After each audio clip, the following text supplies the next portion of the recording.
Nanunod pa rin kayo ng #1 game show sa bansa. Alam niyo po, road to 1 million subscribers na tayo sa aming YouTube account. Kaya paabutin natin to ng 1 million mga kapuso. At kayo naman, huling tapatan na. Leading ang Horizon sa game na may 193 points. Pero may sigaw ang Soul Sisters. Sabi nila, laban lang daw. Dahil lahat ay gagawin nila para manalo. Kaya eto na po ang pagkakataon ni Marcos at ni Pancake to play the final round.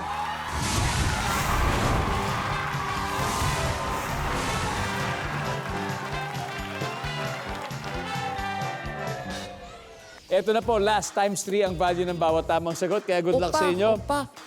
Pa-translate naman po sa English. Ah. Nahirapan po kasi ako.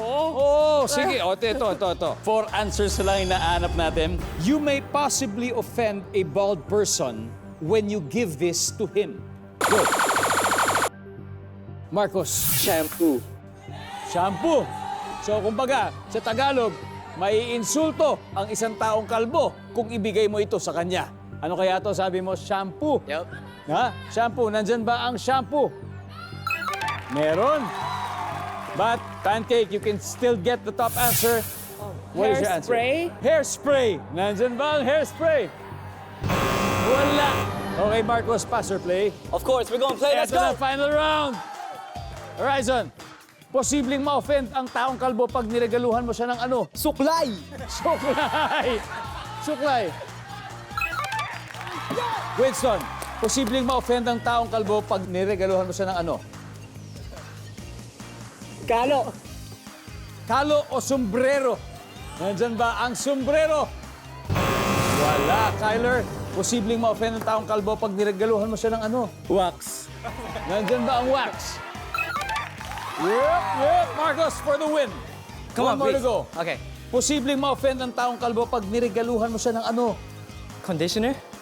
Oh, conditioner. Kung may shampoo Come on, that's baka gotta be may it. conditioner. Wala.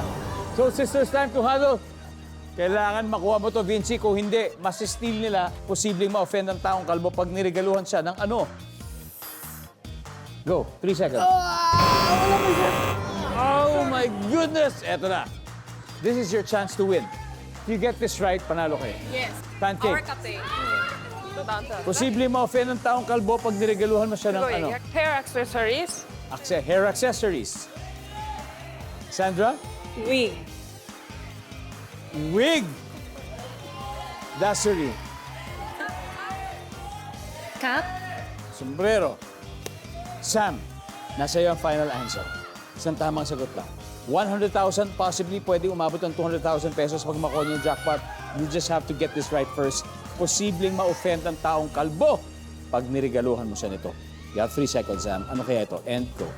Hair accessory, pantale, ipit, kung ano man yung nasa yung language. Go! All right, hair accessories for the win. Wala! Let's go! All right, everybody. Sandra, pakibasa nga number 3. Wig. Ang ating final score, Horizon, 427 points. Soul Sisters, 67 points. Maraming salamat sa inyo. But you all played well. You all played well. Yeah, you did. Oo, yun lang talaga. Palakpakan po natin sila. 감사합니다. 50,000 pesos from Family Feud. Thank you po.